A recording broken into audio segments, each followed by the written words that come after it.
नमस्कार दोस्तों, मैं श्रीराम मित्तल एक बार फिर आपके पास आया हूँ एक नए विषय के बारे में बातचीत करने के लिए। आप लोग जानते होंगे कि दृष्टिबाधित बच्चे या दृष्टिबाधित व्यक्ति गणित में गणना करने के लिए एक उपकरण का प्रयोग करते हैं जिसे हम अबेकस कहते हैं।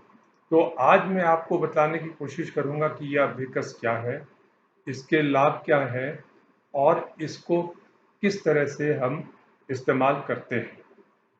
तो अगर आप मेरे बाएं हाथ में एक रेक्टेंगुलर डिवाइस है, आयताकार डिवाइस है, अगर देख रहे होंगे तो ये वर्टिकली एक लाइन से, लकड़ी की एक लाइन से दो पार्ट्स में डिवाइडेड है इस लाइन से, और इसके ऊपर और इसके नीचे प्रत्येक कॉलम में कुछ मोती या बीड्स हैं।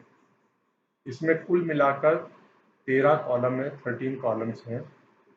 और बीच की जो ये डिवाइडिंग पट्टी है, लाइन है, इसके नीचे हर कॉलम में 4-4 बिंदु हैं, हर मोती हैं, और ऊपर एक एक मोती है। हम इन 4 नीचे के मोतियों से और ऊपर के एक मोती से गणित की सभी संख्याओं को प्रदर्शित करते हैं, लिखते हैं या सेट करते हैं। अबेकस एक ऐसा उपकरण है जिसका प्रयोग न केवल दृष्टिबाधित बल्कि दृष्टिवान व्यक्ति भी आजकल गणना करने के लिए, और विशेष रूप से दृष्टिवान इसका प्रयोग मानसिक गणित क्षमता के विकास के लिए करते हैं। प्राचीन काल में चीन, जापान आदि देशों में इसका प्रयोग तीव्र गति से गणना करने के लिए किया जाता था। जापान में जो लोग इसको इस्तेमाल करते हैं, वो उनका दावा है, वो कहते हैं कि अबेकस की सहायता से वो कंप्यूटर की गति से ही गणना कर सकते हैं या कर लेते हैं। मैं अगले कुछ एपिसोड्स में आपको अबेकस के इस्तेमाल की कई चीज़ें, इसमें अंक कैसे लिखे जाते हैं या सेट किए जाते हैं, जोड़ना कैसे किया जाता है, घटाते कैसे हैं, मल्टीप्लिकेशन कैसे करते हैं, वो सारी चीज़ें समझाने की, बतलाने की कोशिश करूँगा। इस अबेकस के जहाँ कई एडवांटेजेस हैं, लाभ हैं, जैसे तीव्र गति से गणना कर सकते हैं, हल्का है, सस्ता है, वहीं इसकी एक सबसे बड़ी सीमा या कमी है, और वो ये है कि इसमें अगर आपने किसी प्रश्न को हल करते समय स्टेप्स को सही ढंग से फॉलो नहीं किया है और किसी एक जगह पे एरर कर दी है, तो जो उत्तर आएगा वो गलत होगा और आप ये लोकेट नहीं कर पाएंगे कि आपने किस जगह पर गलती की है। इसलिए आवश्यक यह है कि आप इसका इस्तेमाल करते समय जो नियम हैं, उन नियमों का बिल्कुल रिलीजियसली फॉलो करें, ताकि गलती होने की कोई संभावना ही न रह जाए। अब अगर आप देखें इस अबेकस को, जैसा मैंने पहले बताया कि दो भागों में ये पट्टी डिवाइड कर रही है। ये ऊपर हर एक मोती ऊपर की पट्टी के साथ लगा हुआ है, सटा हुआ है, और नीचे के सब मोती नीचे की पट्टी के साथ सटे हुए हैं। इस स्थिति को अबेकस में हम जीरो या शून्य की स्थिति कहते हैं। अब दाईं तरफ से ये जो पहला कॉलम है, इसको हम इकाई कहते हैं, दूसरे को दहाई, तीसरे को सैकड़ा, हजार, 10,000 आदि। और इनमें से जैसे जैसे मोतियों को हम ऊपर खिसकाकर बीच की पट्टी से मिलाते हैं, या ऊपर वाले मोती को नीचे लाकर बीच की पट्टी से मिलाते हैं, तो उनसे हम अलग अलग अंक प्रदर्शित कर सकते हैं। जैसे इस एक मोती को मिलाएंगे तो ये इकाई में एक आ जाएगा। एक बात मैं आपको और बता दूं कि नीचे के जो 4-4 मोती हैं हर एक कॉलम में, इनमें से हर मोती की वैल्यू या मूल्य 1 है, और ऊपर वाले मोती का में से हर एक मोती का मूल्य जो है 5 है।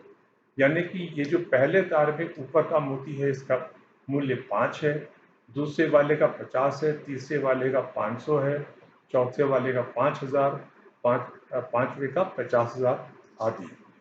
तो अगर ऊपर वाले मोती को हम नीचे मिला देंगे बीच की पट्टी से तो ये 5 होगा।